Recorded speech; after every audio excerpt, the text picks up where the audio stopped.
students, so today we will start the new chapter and the name of the chapter is What Books and Burials Tells Us. Let's begin the chapter. Chapter 4, What Books and Burials Tells Us. Learning objectives. Through this chapter, you'll be able to know about the sources of information, life of the people, division of the Vedic period, and megalithic burials.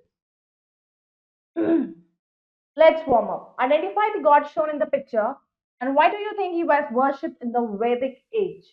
This is the possibility that it is the Lord Indra or Lord Agni. So, in the Vedic period, the Lord Indra and these gods, the Lord Indra or Lord Agni, these gods are worshipped according to the rituals and hymns of that is from the Rig Veda. So, you have to go through it and find out what are the reasons and how they used to worship it. Now let's start. The arrival of Aryans during 1500 BC, 1000 BC, India took a step forward from a pastoral nomadic life to a settled life. Now जब Aryans का arrival हुआ, time during होता है 1500 1500 BC से 1000 BC तक की बात है, तो India has taken the step forward एक पेस्टोरल नोमैडिक लाइफ से एक अच्छी सेटल लाइफ की टुवर्ड्स आना शुरू हुआ. This was made possible due to large scale surplus agriculture production. और ये पॉसिबल कैसे हुआ? जब लार्ज स्केल पर सरप्लस एग्रीकल्चरल और प्रोडक्शन की वजह से, जब एग्रीकल्चर में ज्यादातर लोग इंडल्ज रहते थे, तो जब एग्रीकल्चर में सरप्लस होने लगा तो लोगों को फायदा हुआ. जब लोगों को फायदा हुआ तो सेटल्ड होने लगे. तो along with this progress in economic life, political social life भी एडवांस हुई. जब एक धीरे धीरे इकोनॉमिकली आप सेटल हो गए, politically, socially भी advancement आनी शुरू होगी. Fact 5, the oldest Ved is the Rig Ved. The Rig Ved includes more than 1000 hymns in praise to various gods. सबसे oldest Ved है वो है Rig Ved, सबसे पुराना. Rig Ved include करता है more than 1000 hymns उसमें होते हैं in praise to various gods, क्योंकि अलग अलग लॉर्ड इंद्र, लॉर्ड वरुण, तो अलग अलग भगवान के बारे में उनके डिफरेंट रिचुअल्स और डिफरेंट उनकी पूजा होती है. तो ऋग्वेद में से ही लिया गया है. तो the Veds were written in old और वैदिक संस्कृत में लिखे गए, जो डिफरेंट है संस्कृत से जो आप स्कूल में आप पढ़ते हैं. Sources of information. The historians they have divided the Vedic age into two main categories. अब historians ने वैदिक एज को डिवाइड करा दो main category. Period of 1500 to 1000 BCE को हम 1000 BCE, ये जो पीरियड है ये है अर्ली वैदिक पीरियड. फिर 1000 से 600 BCE हो गया आपका लेटर वैदिक पीरियड. अब वाई इज दिस, इस पीरियड को वैदिक एज क्यों कहते हैं? क्योंकि इसका main source of information about these periods come from four Veda. इस टाइम पीरियड की नॉलेज, इस टाइम पीरियड में जो भी चीजें हुई उसकी सबसे ज्यादा जो नॉलेज थी वो चारों वेदों से मिली. कौन कौन से चार वेद? ऋग्वेद, सामवेद, यजुर्वेद एंड अथर्ववेद. ये जो फोर वेद हैं they give a lot of information about Aryan and their religion, society और culture. Division of Vedic period. Vedic period का डिवीजन कैसे हुआ? The Aryans entered India in stages. The early Aryans first settled around the river Indus and the river Saraswati that is now dried up. अब जो Aryans थे वो settled हुए तीन stages में इंडिया में. तो सबसे पहले आर्यंस आए वो सेटल्ड हुए रिवर इंडस के आसपास जो एरिया था वहां पर, and river Saraswati. River Saraswati जो अब बिल्कुल सूख चुका है. ये जो स्टेज थी हिस्ट्री की, that is period between 1500 BC से लेके 1000 BC, इसको कहते थे अर्ली वैदिक period. Since the source of information इस पीरियड की कहां से मिली? ऋग्वेद से. सबसे पुराना वेद था ऋग्वेद. ऋग्वेद से इसकी इंफॉर्मेशन मिली, तो इस पीरियड को हमने ऋग्वैदिक पीरियड भी नाम दे दिया. ग्रेजुअली आर्यंस आगे बढ़े, सेटल्ड हुए गंगा वैली में. उन्होंने रीनेम कर दिया उस पूरे रीजन को under their control as Aryavarta. जब उनका रूल होना शुरू हो गया, वो लोग सेटल्ड हो गए, तो गंगा वैली के पास तो अपने आसपास का जो एरिया था उसका नाम उन्होंने दे दिया आर्यवर्त. इसका मतलब है land of the Aryans. This period between 1000 BCE और 600 BCE था, उसका नाम रखा letter Vedic period. Main sources जो थे इंफॉर्मेशन के इस पीरियड के वो थे Yajurveda, Samaveda and Atharvaveda. Life of the people. Political life कैसी थी? Aryans lived in tribal settlements. हर एक ट्राइब के, उनके अंदर हर ट्राइब के अलग विलेजेस थे. The community was referred to as jana and the small kingdoms that they formed were known as Janpad. अब आर्यंस जो थे, हर उनके जो वो जहां पर भी वो लोग रहते थे, सिर्फ हर एक ट्राइब थी उनकी, अलग अलग ट्राइब्स होती हैं, तो हर ट्राइब के अंदर बहुत सारे विलेजेस आते थे, छोटे छोटे गांव। तो कम्युनिटी रेफर टू एज जना, और छोटा सा किंगडम, छोटा सा महल था जो उन्होंने वहां पर बनाया, इसको जनपद का नाम दिया गया। ये जो ट्राइब्स थी, they fought battles for cattle, land, water, इन सब चीजों के लिए लड़ाइयां करते थे। छोटे छोटे जगह के लोग थे, अपने अपना छोटा सा महल वो लोग सेटअप कर लेते थे, और फिर वो लड़ते थे कि ये लैंड हमारा है, फिर ये कैटल्स हमारी हैं, ये वाटर के लिए, पानी के लिए, इन चीजों के ऊपर लड़ाई होती थी। तो they use horse driven chariots and in these battles, तो इन बैटल्स को जब वो लड़ने जाते थे तो वो हॉर्स चैरियट चलाता है उस पर जाते थे, यूज करते थे। विलेज और ग्राम वॉज द स्मॉलेस्ट यूनिट। ग्राम कहते हैं गांव को, तो विलेज जो था सबसे छोटी यूनिट होती है गांव। जो ट्राइब्स इलेक्ट क्या करते थे, वहां किंग इलेक्ट करते थे, और किंग को बोलते थे राजन, जो प्रोटेक्ट करता था उनकी ट्राइब को external attack and looked after the law and order with in the village. जो प्रोटेक्ट करता था कि बाहर से कोई और विलेज के लोग आकर, कोई और ट्राइब के लोग आकर उन पर अटैक ना करे, उनके लिए प्रॉब्लम ना क्रिएट करे, और उनके लॉ एंड ऑर्डर को फॉलो करने के लिए वो रखा गया जाता था कि वो जो रूल्स बनाएंगे, लोग रूल्स को फॉलो कर रहे हैं या नहीं। He was assisted by the सेनानी और the commander of the forces. उनके साथ कौन असिस्ट करता था, सेनानी या फिर कमांडर ऑफ द फोर्सेस, पुरोहित या फिर प्रीस्ट कह सकते हैं, एंड द ग्रामनी और द विलेज हेडमैन, जो विलेज का हेडमैन है। अब दो असेंबलीज, द सभा और समिति, advise the king on important matters, जैसे कि वॉर्स। अब वॉर्स हो गए, जब वॉर होते हैं तो सभा और समिति जो है वो मिलकर किंग को इंपॉर्टेंट मैटर्स पर डिस्कशन होता है। सभा कंप्राइज होती है, कुछ सिलेक्टेड पीपल होते हैं, विलेज से ही लिए जाते हैं, जबकि समिति में होते हैं सारे विलेजर, सारे विलेज के लोग जितने भी वहां पर हैं। अब लेटर वैदिक एज में किंग जो है वो एक एब्सोल्यूट रूलर है, it became an absolute ruler, and both supreme commander of the army भी है और चीफ जस्टिस भी है। जो करना है उसको करना है, फैसला उसको ही लेना है। अब उसने यूज करे टाइटल जैसे सम्राट, सम्राट अशोक, तो राजाओं की जगह सम्राट नाम दिया गया, या फिर महाराजा धीराज। तो उन्होंने परफॉर्म करा था राजसूया सैक्रिफाइस एंड अश्वमेध यज्ञ, ताकि एग्जिबिट कर सके अपनी पावर। तो king was assisted by another minister, टाटा Sangrahitri, who called collected tax. फिर उसका एक और मिनिस्टर उन्होंने असिस्ट करा, और वो जो मिनिस्टर था संग्रहित्री, वो क्या काम था उसका, टैक्स कलेक्ट करना लोगों से। स्ट्रक्चर ऑफ द सभा एंड द समिति ऑल्सो चेंज, अब उनका स्ट्रक्चर भी बदला। अब उन्होंने क्या करना शुरू करा, डोमिनेट कौन करने लगे उनको, they began to be dominated by Brahmin. अब ब्राह्मण्स का थोड़ा सा डोमिनेटेड पावर ज्यादा हो गई। women were no longer allowed to become their members। अब women को अलाउड नहीं था कि वो उस पार्टी का या उस पर्टिकुलर उनकी साथ मिनिस्टर में के साथ उनके मेंबर नहीं बन सकती थी, women को हिस्सा नहीं लेने का अधिकार नहीं था। सोशल लाइफ, अब आर्यन सोसाइटी को डिवाइड किया गया 4 ग्रुप्स में, उनके ऑक्यूपेशन के बेस। अब ये जो ग्रुप्स थे इनको वर्णास कहते थे, लाइक ब्राह्मण्स या फिर प्रीस्ट, टीचर्स, जो परफॉर्म करते थे रिलीजियस सेरेमनी, क्षत्रियास या फिर वॉरियर्स, जो फॉट करते थे to protect the people, Vaishyas या फिर farmers, craftsman, shopkeepers and traders, Shudras और indigenous residents of the Ganga valley, or the dasas. They did menial jobs such as sweeping, cleaning, and disposing of dead bodies. Shudras या फिर जो अलग indigenous residents हैं Ganga valley के, और या फिर दास, तो वो छोटी छोटी जॉब्स करते थे, जैसे स्वीपिंग हो गया, क्लीनिंग करना, और डेड बॉडीज को डिस्पोज ऑफ करना। अब पुराने वैदिक पीरियड में जो कास्ट सिस्टम था वो पूरा उनके ऑक्यूपेशन पर बेस्ड हुआ। In the letter Vedic period में कास्ट सिस्टम जो हो गया वो हेरिडिटरी हो गया, लाइक जैसे कि ब्राह्मण का बेटा या डॉटर है तो वो भी ब्राह्मण है। तो कास्ट सिस्टम एक रिजिडिटी आ गई उसमें, कि फ्लेक्सिबिलिटी खत्म हो गई, कि जैसा अब वो पर्सन है उसके आगे उसके जो बच्चे हैं वो है, सब कोई चेंज नहीं, वही चीज हो। Family, the Aryans lived in patriarchal joint family।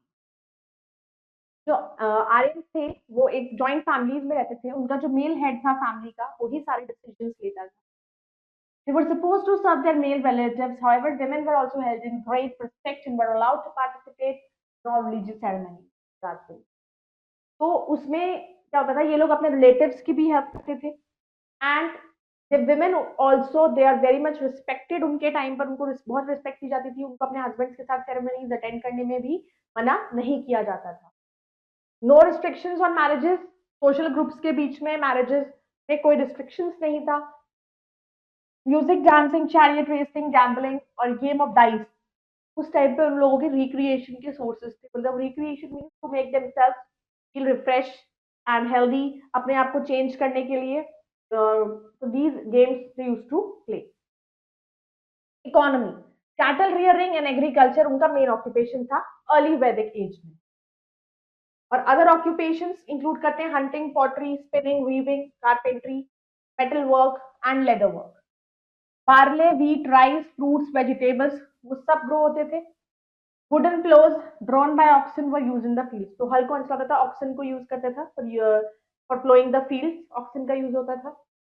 Cow, horses, dogs, sheep, goats, oxen they had been domesticated and they were used. ये सारे एनिमल्स को पाला जाता था, उनका they were used to keep them with themselves, and then they used to use these animals। In animals को use करते थे plowing the field and also for different purposes। और अपार्ट एग्रीकल्चर के अलावा क्राफ्ट्स भी डेवलप करी गई इस लेटर वैदिक एज में। तो expertise in weaving, leather work, pottery, jewellery designing and carpentry ये धीरे धीरे इंप्रूव हुई। विद द डिस्कवरी, अब आयरन की डिस्कवरी के बाद एग्रीकल्चरल टूल्स और वेपन्स बनाए गए। जब आयरन डिस्कवर हुआ तो फिर आयरन की डिस्कवरी से लोगों को मदद मिली, तो लोगों ने एग्रीकल्चर टूल्स बनाने शुरू कर दिए। ट्रेड फ्लरिश्ड हुई and village settlements developed into town. जब ट्रेड बढ़ना शुरू हुआ तो विलेज के सेटलमेंट्स डेवलप हुए टाउन में। Dress, dress of the Aryans was somewhat similar थी हड़प्पन की ड्रेस के जैसे ही उनका ऑलमोस्ट स्टाइल था। वूल एंड कॉटन उनको यूज करते थे टू मेक गारमेंट्स बनाने के लिए। मेन जो थे they used to wear the dhotis and turbans, और वुमेन साड़ी पहनती थी। Both men and women ornaments पहनते थे गोल्ड और सिल्वर के। रिलीजन, अब उनका मेन ऑब्जेक्ट था वर्शिप का, वो थे देव्स और गॉड्स को वर्शिप करते थे। अब जो गॉड्स थे अर्ली वैदिक पीरियड के, देवर मोस्टली मेल थे और मेनली स्काई से कनेक्टेड थे, जैसे कि लॉर्ड इंद्र, लॉर्ड सूर्य, लॉर्ड वरुण। अब आर्यंस वर्शिप करते थे बहुत सी फोर्सेस नेचर की, क्योंकि वो प्रोटेक्शन चाहते थे फ्रॉम नेचुरल डिजास्टर्स। क्योंकि नेचर से ही उनको प्रॉब्लम हो सकती है, चाहे वो अर्थक्वेक आए, चाहे वो फ्लड आए। तो ये सबको कंट्रोल, ये सारी फेमाइंस नेचुरल कैलामिटीज हैं जिनसे उनको प्रोटेक्शन चाहिए। तो उनकी प्रोटेक्शन उन्हें किससे मिलेगी, जब उनके भगवान पर वो पूजा करेंगे। तो ये इंपॉर्टेंट गॉड्स थे, इंद्र वॉरियर गॉड, अग्नि the God of fire, Varun the God sky God, Prithvi the goddess of earth, Aditi, the mother of gods, Usha, the goddess of dawn, Ratri, the spirit of night, and Aranyani, the lady of forest. So another important god थे that was Soma, god of a plant, जिसमें एक special intoxicating drink निकाला जाता था जो खाली special occasions पर लोग पीते। However, neither temples nor image worship was present। पे मंदिर नहीं हुआ करते थे, ना ही कोई मूर्तियां हुआ करती। मंदिर और मूर्ति से ये लोग कोई पूजा नहीं होती, सिर्फ श्रद्धा, अपनी यज्ञ, हवन वगैरह। तो आर्यन वर्शिप करते थे इन खुले ऑफर, वो प्रेयर ऑफर करते थे, सैक्रिफाइस करते थे, हिम्स गाते थे, अलग अलग भजन हो गया, जैसे हम लोग भजन टाइम पर गाया जाता है, लोग गाते हैं उस तरीके से। They used to sing the hymns at that time. Rigveda में बहुत सारी प्रेयर थी फॉर कैटल एंड हॉर्सेस के लिए। बहुत सारे हिम्स है ऋग्वेद के जो सोम को डेडिकेटेड थी। They have been placed in a separate book called Mandala. तो अलग एक बुक बनाई गई मंडाला बुक, उसमें उस मंडाला बुक में वो सारी जो है सेपरेट कर दी गई थी।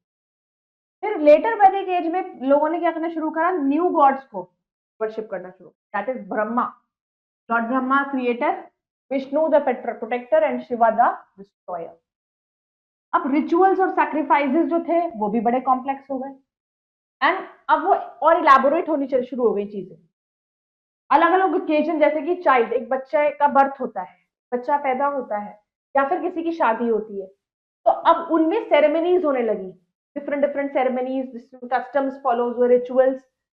प्रीस्ट को गिफ्ट्स मिलते थे, गोल्ड के कपड़े मिलते थे, काउस, हॉर्सेस, ये सब दिया जाता। These are the Varun, the upholder of cosmic order, Indra, the warrior god, Yam, the god of death. फिर एजुकेशन, सिस्टम ऑफ एजुकेशन जो प्रिवेलेंट था अमंग आर्यंस, उसको कहते थे गुरुकुल सिस्टम, क्योंकि उस टाइम पे स्कूल्स नहीं होते थे, खुले में पेड़ के नीचे या बाहर फील्ड में वहीं बैठकर पढ़ाया जाता था। तो उस टाइम में गुरुकुल सिस्टम था। टीचर या फिर गुरु आश्रम में रहते थे, which was often isolated with in a forest, और वो ऐसी जगह पे बना होता था आश्रम जहां ज्यादातर पेड़ पौधे हो, जंगल हो, आइसोलेटेड, दूर थोड़ा सा, जहाँ शोर ना हो। और once accepted by the Guru, student और द ब्रह्मचारी लिव्ड इन आश्रम विद द टीचर। तो जब वो बच्चा कोई पढ़ने जाता था तो उस टाइम पर वो वही आश्रम में गुरु के साथ रहता था जब तक वो पूरी पढ़ाई नहीं कर लेता। The Guru taught the student who in return served his teacher and helped out with his household। तो गुरु अपने टीचर को, अपने शिष्य को पढ़ाते थे, और शिष्य जो है वो उनके पढ़ाने के बदले क्या करते थे, उनके कभी हाउस होल्ड वर्क में उनकी मदद करते थे। बहुत सारे वैदिक कल्चर सर्वाइव होते हैं, आज भी फॉलो हो रहे हैं बहुत चीजें। हिंदूज के लिए वेद और उपनिषद आज भी बहुत इंपॉर्टेंट है। संस्कृत जो हम यूज करते हैं वो वैदिक पीरियड में ओरिजिनेट हुई थी, जो संस्कृत हम आज पढ़ते हैं। और लार्ज एक्सटेंट बहुत सी इंडियन लैंग्वेजेस में का जो ओरिजिन था वो संस्कृत ही, संस्कृत से ही बहुत सारी लैंग्वेजेस इंडिया में है जो ओरिजिनेट हुई है। तो इसलिए जो वैदिक एज थी उन्होंने एक प्रोमिनेंट प्लेस को होल्ड किया था इंडिया हिस्ट्री। अब आती है मेगालिथिक बरियर्स। एक मेगालिथ एक ग्रेव या फिर कह सकते हैं मेमोरियल होता है डेड पीपल, यहाँ पर जो लोग मर जाते हैं उनको बरी कर दिया जाता है। वर्ड मेगालिथ कहाँ से लिया गया, दो ग्रीक वर्ड मिला के, मेगा मतलब बिग और लिथोस मतलब होता है स्टोन। तो मेगालिथ देयरफॉर मतलब हो गया बिग या फिर बड़ा सा स्टोन। तो इंडिया की बहुत सारी ट्राइब्स ने बहुत सारे मेगालिथिक स्ट्रक्चर्स बनाए, नियोलिथिक एज और चालकोलिथिक एजेस से ही लोग बनाते आ रहे थे। जो मेगालिथ थे वो बरियर्स थे, graveyards away from area where people live. ये जो ग्रेवयार्ड्स बनाए जाते हैं जहाँ पे बरी किया जाता है डेड बॉडीज को, वो जहाँ पर लोग रहते हैं सिटी से बहुत दूर जाके करा जाता था, थोड़ा ऐसे एरियाज में जहाँ लोगों का आना जाना कम हो। मेगालिथ्स ने बहुत सारे शेप्स और फॉर्म्स थी। दीज शेप्स और फॉर्म्स जो है वो अलग अलग ट्राइब्स यूज करते थे अलग डेड पीपल के लिए, अपने ही हायरार्की या फिर इंपॉर्टेंस के okay, different causes of death, कौन किस कारण से मरा है। तो इवन अलग अलग कॉज ऑफ डेथ के लिए अलग अलग शेप्स के बरियल्स वो यूज करते, मेगालिथ्स यूज करते। बहुत से मेगालिथिक बरियल्स को फाउंड किया गया महाराष्ट्र में, अराउंड नागपुर के आसपास, Maski Karnataka, Nagarjunakonda Andhra Pradesh, Adichanallur Tamil Nadu and Kerala. Megalith burials बहुत ही वैरायटी ऑफ मेथड शो करते थे डेड बॉडीज को कैसे डिस्पोज ऑफ करना है। कुछ केसेस में जो बोन्स थी डेड्स की उनको कलेक्ट करते थे, वो लार्ज बड़े बड़े अर्थ में बहुत बड़े बड़े एक पत्थर के बने हुए होते थे उसमें, और गड्ढे में बरी करते थे, गड्ढा खोदा जाता था। और ये जो पिट था it was mark by circle made of stones, उस पर मार्क कर दिया जाता था सर्कल, ये मार्क पत्थर रखा जाता था और उस पर मार्क करते थे कि किसकी है डेड बॉडी। अब दूसरा काइंड ऑफ मेगालिथिक बरियल था ग्रेव, कबर जिसे कहते हैं, जो with rose of stones and diagonal और स्क्वायर पैटर्न में उनकी रो बनाए जाते। केस स्टडी इनाम गांव, चालकुलिथिक साइट। इनाम गांव एक नेम है चालकुलिथिक साइट का जो महाराष्ट्र में है, रिवर गॉड के पास। Now the site was excavated 1960 में, उसको एक्सकवेट किया गया 1970 में। तो जब आर्कियोलॉजिस्ट ने देखा कि बहुत सारी इंफॉर्मेशन उन्हें फार्मर्स के बारे में मिली जो उस टाइम पर रहते थे इस साइट पर 1600 BC, tools and pottery. Archaeologist ने हम उन्होंने क्या करा, रेड कलर की पॉटरी इनको मिली पर ब्लैक डिजाइन थे इनाम गांव में। तो टूल्स जो इनाम गांव पर उनको मिले वो थे स्टोन, पत्थर के बने हुए, प्रोबेबली जो कट प्लांट्स को कट करने के लिए यूज होते थे, एनिमल्स हाइड के लिए यूज होते थे। तो कॉपर उस टाइम पे कॉपर भी इंट्रोड्यूस हो चुका था but it is widely used नहीं हो रहा था। ईटिंग हैबिट, पीपल ग्रू क्रॉप्स जैसे कि वीट, बार्ले, लेंटिल्स, पीस, ग्राम, बीन्स, ये सब ग्रो करते थे। फिर वो cattle, sheep, goats, dogs, horses, pigs को डोमेस्टिकेट करते थे। तो वो प्लांट फूड खाते थे, मीट खाते थे, डेयरी प्रोडक्ट खाते थे, जो भी उनको प्लांट्स और एनिमल्स के थ्रू चीजें मिलती थी वो सब कंज्यूम करते थे। आर्टिफैक्ट्स जो फाउंड हुए नाम गांव में वो था टेराकोटा फिगराइंस, देखिए एनिमल्स फिगराइंस, बीड्स टेराकोटा के बने हुए, semi precious stones, Ivory, sea shells. तो ये सब इंडिकेट करते हैं कि जो ट्रेड रिलेशंस थे विद अदर सेटलमेंट। सबसे फ्रीक्वेंट एनिमल फिगर थी बुल की, बुल को वर्शिप किया जाता था, उसकी पूजा होती थी। बरियल ऑब्जेक्ट्स को रखा गया था बुरियल्स के अंदर, उसी ग्रेव्स वगैरह में रखते थे। और उनमें से एक जो बरियल थी आर्कियोलॉजिस्ट को मिली, उसमें एक क्ले बुल मिला। उसके नीचे एक क्ले बॉक्स था, उसमें फीमेल की फिगर थी। और क्यूरियस थिंग ये थी कि एक होल था, stomach of the headless female, मतलब एक फीमेल जिसका सिर नहीं था और उसमें होल था। And in the back of the bull figurine. अब अलग अलग टाइप ऑफ बुरियल्स फाउंड करे गए। अडल्ट को बरीड कराता था हेड्स के साथ इन द नॉर्थ डायरेक्शन में। अगर कोई अडल्ट की डेथ हो जाती है तो उसको नॉर्थ डायरेक्शन में बरी करा जाता है। कई बार पीपल को बरी किया जाता था अर्न्स में विद देयर हाउसेस के साथ। स्केलेटन एक मैन का बरी था क्रॉस लेग पोजीशन में। एक क्रॉस लेग पोजीशन में उसका स्केलेटन जो था वो बरी था। ह्यूज, बहुत ही बड़ी उसकी 4 लेग क्ले जाते हैं। लार्ज हाउस में इन केस ना पॉइंट, तो दिस हाउस, इस कमरे के 5 रूम थे घर में, और वो बिल्कुल सेटलमेंट के सेंटर में था। Glossary, Rajan the elected king of the tribe. Sangritri, minister who called collected text, and is a metal container. Quick review: the main source for this period are Veds, namely Rigved, Samved, Atharved, and Yajurved. Veds हमें बताते हैं that Vedic people were pastoralists, and with cattle being the उनका main source था wealth का, cattle rearing. बहुत से Chalcolithic sites और megalith burials found करे गए डेक्कन में, नॉर्थ ईस्ट इंडिया में, जैसे कि इनाम गांव, Chandauli. So I hope you all have understood this chapter. You can go through it and complete the exercises. We will meet in the next video. Bye bye. Take care.